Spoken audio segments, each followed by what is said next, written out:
क्योंकि क्यों किसी को आंदोलन करने से रोकना चाहिए, ये तो फंडामेंटल राइट है, ये डेमोक्रेटिक राइट है।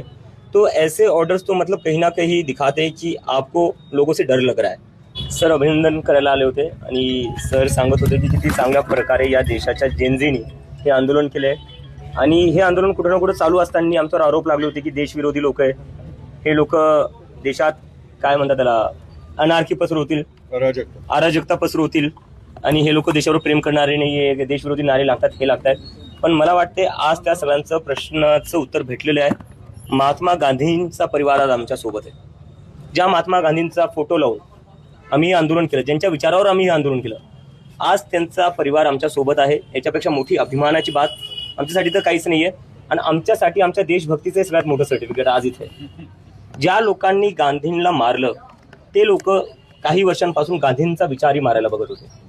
आपल्या देशात गांधींना मारून त्यांचं मन नाही भरलं, त्यांचा विचारही त्यांना संपवायचा होता।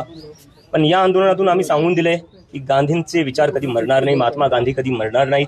जोपर्यंत हा देश आहे, हे संविधान आहे, हा देश गांधींच्याच रस्त्यावर चलेल। तुम्ही किती प्रयत्न करा, काही करा, महात्मा गांधी ह्या देशाची आत्मा है। और बार बार हमें कंपेयर किया जाता था कि देखो नेपाल में जो हिंसा हुई ये लोग भी वैसा ही करेंगे, देखो बांग्लादेश में जो हुआ ये लोग भी वैसा ही करेंगे। और मैं बार बार यही कहता था, जब पूरी दुनिया गांधी से सीखती है। नेल्सन मंडेला, उन्होंने साउथ अफ्रीका में जो लड़ाई लड़ी वो गांधी जी से इंस्पायर होकर लड़ी। मार्टिन लूथर किंग ने जो अमेरिका में लड़ाई लड़ी वो गांधी जी से इंस्पायर होकर लड़ी है। तो जब पूरी दुनिया गांधी जी के पास देखती तो गांधी जी के अपने देश के युवाओं को कहीं बाहर देखने की क्या जरूरत है।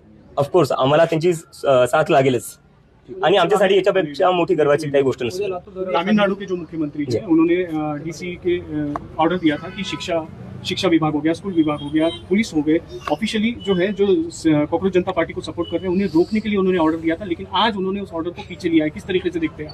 नहीं, ये तो ऑर्डर आना ही गलत था, क्योंकि क्यों किसी को आंदोलन करने से रोकना चाहिए, ये तो फंडामेंटल राइट है, ये डेमोक्रेटिक राइट है। तो ऐसे ऑर्डर्स तो मतलब कहीं ना कहीं दिखाते हैं कि आपको लोगों से डर लग रहा है, जो लोग अपनी बात रखे उससे डर लग रहा है। तो ऐसे तो ऑर्डर्स नहीं आने चाहिए और उन्होंने वापस लिया, तो अच्छा किया उन्होंने वापस ले लिया। सुप्रीम कोर्ट ने सरकार से कहा था कि जितने भी एफआईआर हुए हैं वो आप दे दीजिए, एक साथ दे दीजिए, हम उनको 141 के तहत क्वैश कर देंगे, लेकिन सरकार ने वो दिए नहीं है। क्या 25 जुलाई को जो सरकार ने देश के सामने वादा किया था वो पूरा नहीं कर रही, ऐसा लग रहा है? बिल्कुल, ये सरकार कहीं ना कहीं धोखाधड़ी कर रही है देश के युवाओं के साथ। और अगर ये लोग नहीं मानेंगे, पहले तो ये सुप्रीम कोर्ट का बहाना बना रहे थे जी, सुप्रीम कोर्ट को बीच में लाकर ये सुप्रीम कोर्ट का बहाना बना रहे थे कि सुप्रीम कोर्ट की वजह से हम केसेस वापस नहीं ले सकते। और अब सुप्रीम कोर्ट खुद कह रहा है कि हम केसेस क्वैश कर देंगे तो इन लोगों को दिक्कत क्या है? तो मतलब यही तो हम कह रहे हैं ना, एक जो चीज है जो हम बार बार कह रहे हैं, इंटेग्रिटी ऑफ द इंस्टीट्यूशन। अब जब चाहे तब सुप्रीम कोर्ट को आगे करते हो अपने गलत कामों के लिए, और जब आपको कोर्ट कोई आदेश देता है, जब आपको कोर्ट कोई चीज कहता है करने के लिए, आप करते नहीं हो। तो एक तरीके से ये लोग कोर्ट की इज्जत ये तो खुद ही नहीं कर रहे, और ये चाहते हैं कि सारे कोर्ट इनके हिसाब से ही चले। अभी रांका जी ने ट्वीट किया है कि वो राजस्थान जाने वाले हैं, लेकिन स्कूल ठीक करो आंदोलन को देखते हुए राजस्थान की जो भजनलाल सरकार है उन्होंने एक प्रस्ताव पारित किया है कि बिना किसी प्रिंसिपल के अनुमति के कोई भी तरीके का वीडियो या फोटो स्कूल में नहीं होगा और कोई बाहर का आदमी स्कूल को विजिट नहीं कर सकेगा। आप किस तरीके से देखते हैं? नहीं, इसको तो मैं ऐसे ही देखता हूँ कि किस बात की शर्म है आपको। अगर लोग वीडियो बना लेंगे तो आपकी पोल खुल जाएगी, और आपको इसी का डर है तो यार स्कूल अच्छे कर दो ना, स्कूल अच्छे कर दो, लोगों को रोकने की जरूरत नहीं पड़ेगी आपको। उल्टा लोग फोटो खींचकर डालेंगे कि देखो क्या कितनी बढ़िया स्कूल बना दी है।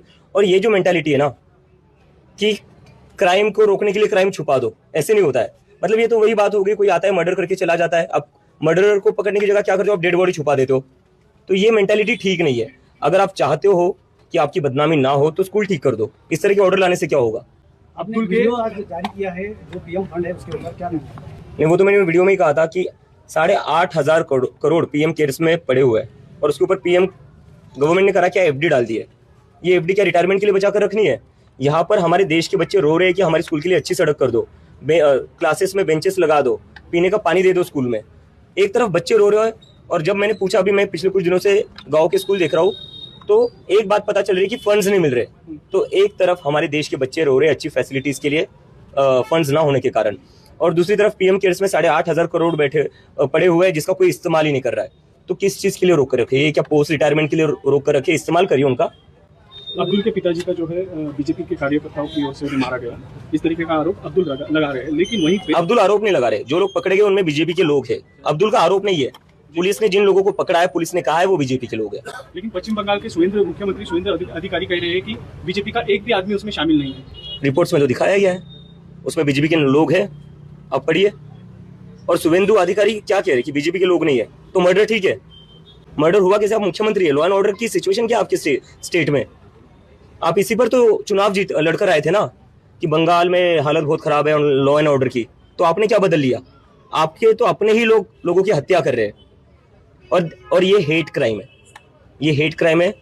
अब्दुल और उसका परिवार, उसके पिता शिक्षा का काम करना चाहते थे, स्कूल सुधारना चाहते थे, लेकिन उनको हेट क्राइम का शिकार बनाया गया है और उनकी हत्या कर दी गई है। अब्दुल ने कंपनसेशन की मांग नहीं की है, उन्होंने कहा है कि वर्ल्ड क्लास स्कूल बनना चाहिए और उस स्कूल को उनके पिताजी का नाम मिलना चाहिए, क्या कहेंगे?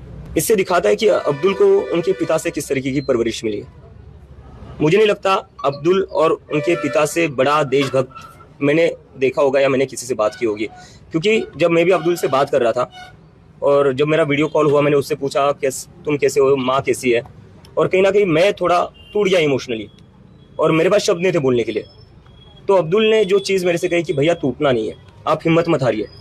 मुझे उस लड़के को हिम्मत देनी चाहिए थी, लेकिन वो लड़का अपने पिता को खोने के बाद भी वो मुझे हिम्मत दे रहा है और कह रहा है भैया टूटना नहीं है, पापा चले गए लेकिन हम स्कूल सुधार कर ही रहेंगे। और जब मैंने बोला कि अब्दुल हम बात करेंगे आपको कंपनसेशन दिलाने की, तो अब्दुल कहता है भैया स्कूल कंपनसेशन नहीं चाहिए, पापा के नाम पर एक गरीबों के लिए अच्छा स्कूल चाहिए।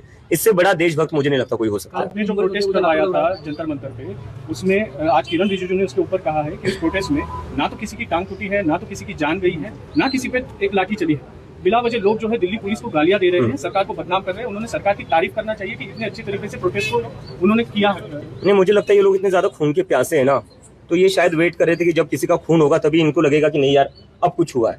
तो किरण रिजिजू जी क्या चाहते थे? किसी की मौत हो जाए तभी वो ब्रूटैलिटी एक्सेप्ट करेंगे? पूरी दुनिया ने देखा है दिल्ली पुलिस ने कैसे बच्चों को मारा है, पीटा है। लेकिन ठीक है, किरण रिजिजू की आंखों पर चश्मा चढ़ा हुआ है। वो अब देखिए, आप किसी और राज्य की सरकार में कोई छोटी भी चीज हो जाए तो उस पर उनको ब्रूटैलिटी नजर आ जाएगी, लेकिन जो दिल्ली में दिल्ली पुलिस ने करा है गृह मंत्री के आदेश पर, उस पर उनको लगता है कि कुछ ब्रूटैलिटी हुई नहीं। शायद वो किसी के मरने का इंतजार कर रहे थे शायद वो। मित्रांनो, हे होते अभिजित दिपके. सध्या अभिजित दिपके यांनी सरकारी शाळेबाबत जे आंदोलन सुरू केलेलं आहे ते निश्चितच अभिनंदनीय आहे.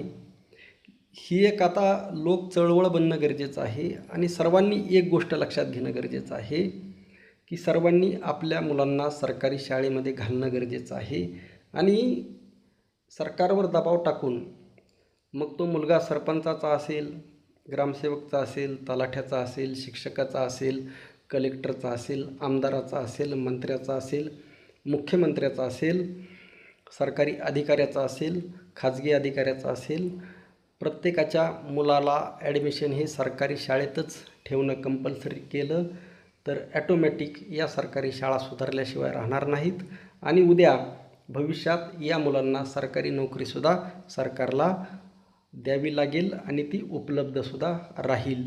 आपलं मत नक्की कळवा. रामकृष्ण हरी. जय जगद्गुरू. जय शिवराय. जय भीम.